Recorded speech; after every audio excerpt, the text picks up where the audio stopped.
Hi, I'm Greg Euland with Reynolds & Reynolds, and this is Connected. Light inventories aren't going away anytime soon, and it's always great to hear from others how they're handling this situation. Today, we're sitting down with Clint McLaren, the general manager at Wiesner of Huntsville, to get some best practices and see how he's handling things. Let's get connected. Clint McLaren, general manager at Wiesner of Huntsville down in Huntsville, Texas. Thanks so much for sitting down and chatting. I appreciate the invite. Yeah, absolutely. All right, so want to get into something that's been pressing for a couple of years around inventory, right, and getting it and acquiring it, especially. How do you get it? So, I guess first of all, for your stores, what impact have you seen? Where'd you go from to where you are today? What's the drop look like for you? That's a great question. We started at the beginning of this where new inventory we'd have on average 500, 550. This morning, when I looked at the inventory, new cars on the ground, we were at 14. Wow.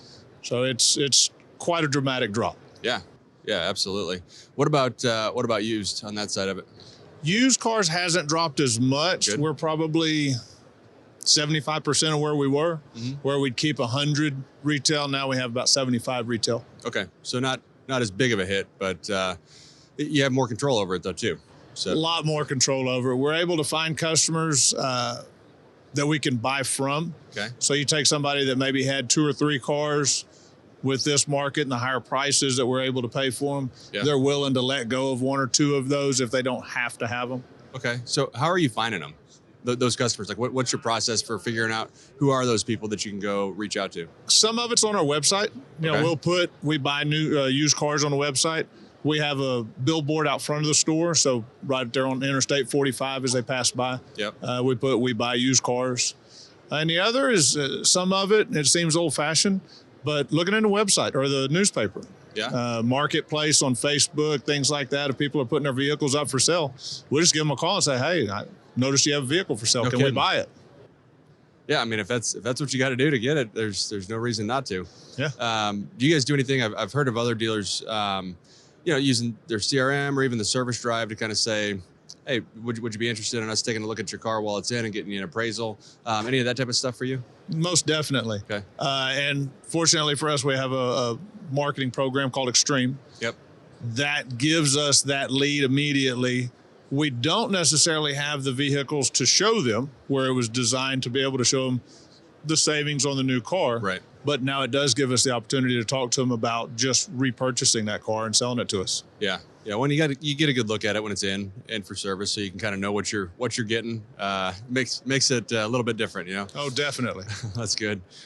So what else on the used side? Any other tools that you guys are really embracing to try to figure it out? I mean, is what you're finding the best way to do it's just getting back to old fashioned reaching out to people and having that conversation? Yeah. Putting your foot down, keep walking one step at a time, and go find them the old-fashioned way. Yeah.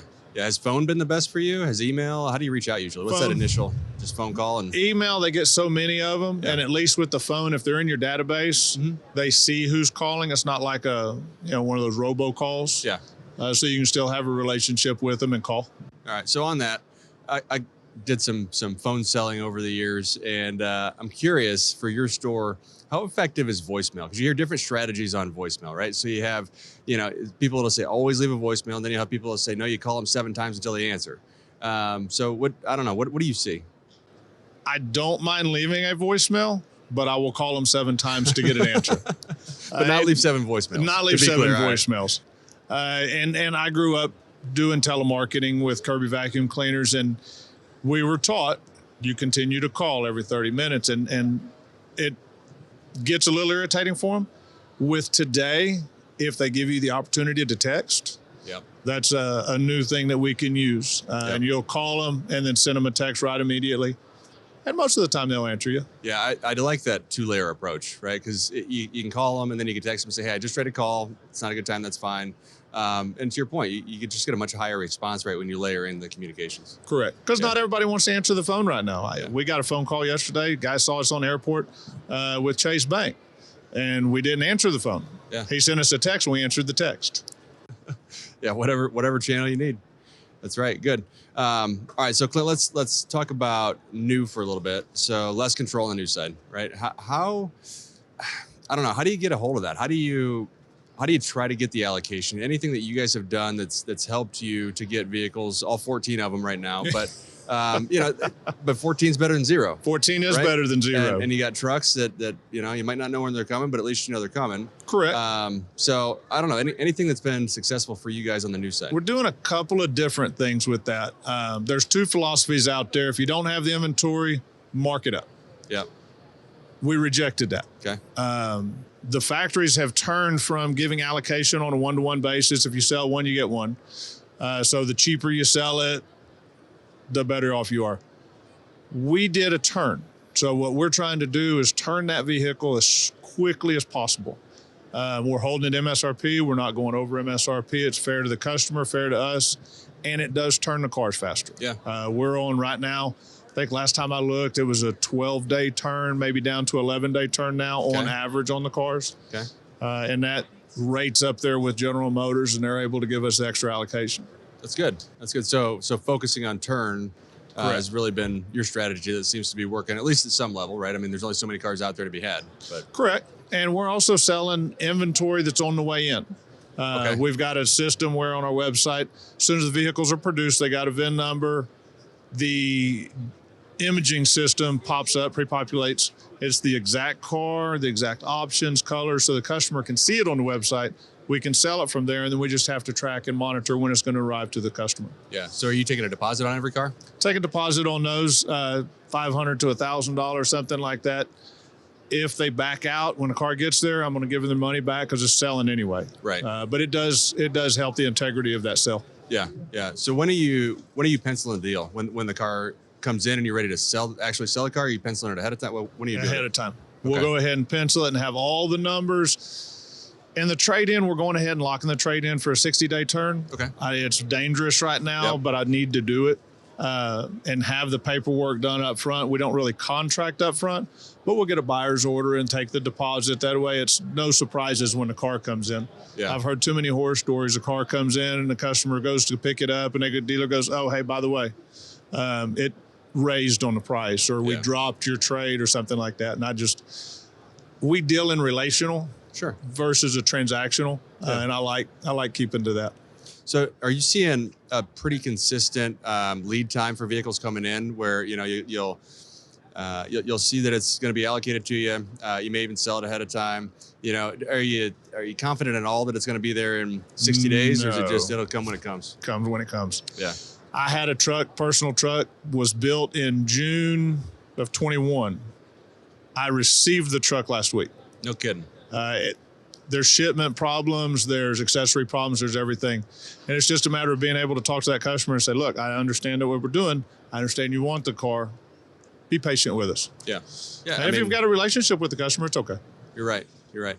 So have you seen an increase at all in flipping people from new to used? And do you even have a desire to do that? Because, if you have more used inventory, somebody wants a new car, they can get something that's darn close, looks great. Is there more openness to that in today's world? There is. And right now, customers just want to purchase something. Yeah. You're seeing a lot of customers, and it's on 2 scales. Either they want what they want and they'll wait 6 to 8 months to get it, or I want something because the value of my trade's so high and I just need something to roll it into. Those are the customers that if you don't take advantage and roll them from new to used, you'll lose them. Yeah. So we do that quite frequently. Yeah. So what about so shifting from inventory a little bit, and we're talking about the customers, how has demand been? Have you seen, you probably can't sell as many cars because you don't have as many cars, but if let's say you had, 400 or 500, 600 cars on the ground, is the demand there where it was previously higher? Can you even tell because of inventory issues? Couldn't really tell. I want to say that the demand would still be there, but I think a lot of it is the customer doesn't see it. So it drives it more to want it. You want what you can't have on the most times. And they come in and just looking, going, hey. And you can tell that they really have an itch. It's I want something. I want it now. Can you get it for me? And we have to work through that. Yeah. Yeah. Now, are most of your customers, what's your customer base like when, are most of them coming into the store? Are most of them calling on the phone? Are they all local? Is your market expanding any? It's expanding exponentially. Okay. We're getting customers from Seattle, Washington, Florida, couple from California, but their companies are out of California. Okay. And most of it's a lot of businesses, Oh, really? looking for vehicles for their clients.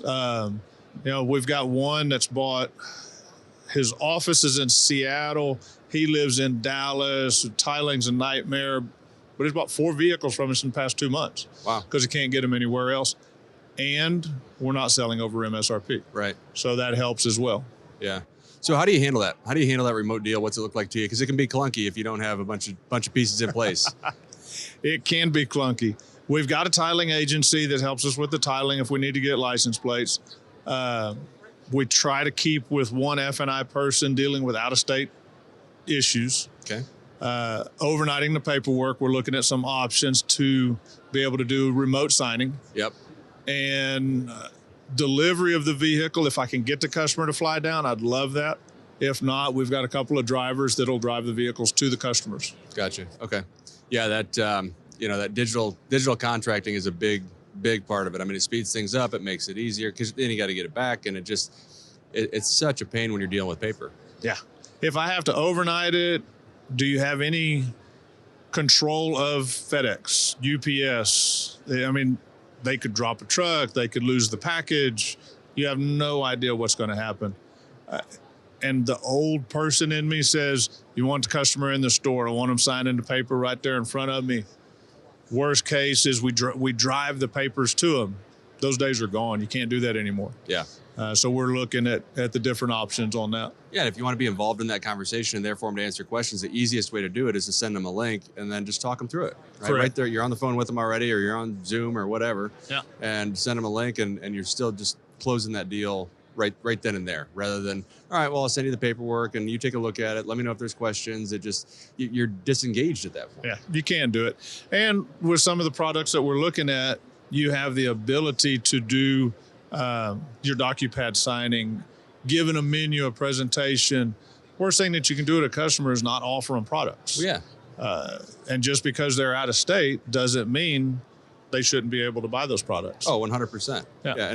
And you look at consumers. We've done a lot of looking and just talking to consumers and surveys and things like that. And what we found is they're not opposed to being sold products. They just need to know what the heck they are. They want to be they want to be educated. They don't want to say yes to something they don't know what it is, but you got to be able to teach them what it is in order for them to say yes. Correct. They're not opposed to talking to you. They just want to talk. Yeah. Sell me something. Right. Yeah. Don't just give me something, sell it to me. Yeah. And they'll pay the price for it, and they appreciate it. Yeah. No, for sure. All right. Well, Clint, what else? What else haven't we touched on? Appreciate you taking time. I want to be respectful of your time, though, for sure. So what else haven't we touched on that maybe you want to talk about, or anything else top of mind for you? Top of mind, I can't really think of anything. The allocation process with the new cars, obviously it takes a lot of our time being able to work with the constraints to get the vehicles here. Yeah. So go a little deeper on that. What do you mean? Like what's taking time? Well, say you have a customer that wants to buy Chevrolet Suburban 4-wheel drive with a diesel. Okay.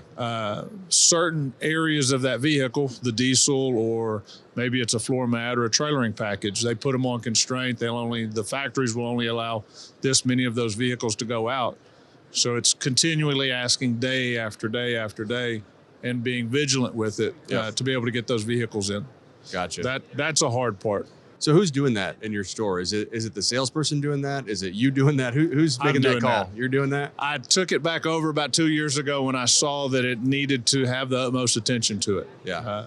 I had another man doing it, nothing against the other guy doing it. I just trust myself when it becomes this critical. Right. No, it is critical. It's important. I mean, when you're talking about whatever that is, 7% of your inventory, right? When you only got 15 cars on the floor. Oh yeah. Every one of them matters. Heck yeah, it does. Heck yeah. All right. Well, Clint McLaren, Wiesner of Huntsville. Gosh, I'm struggling with Wiesner of Huntsville today. I don't know why it is, but Clint, thank you so much for taking time. I really appreciate it. I enjoyed the conversation. Thank you very much. Yep.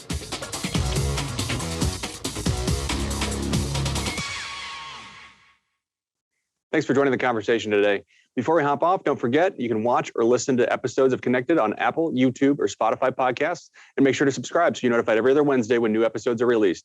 Thanks so much, and we'll see you in 2 weeks.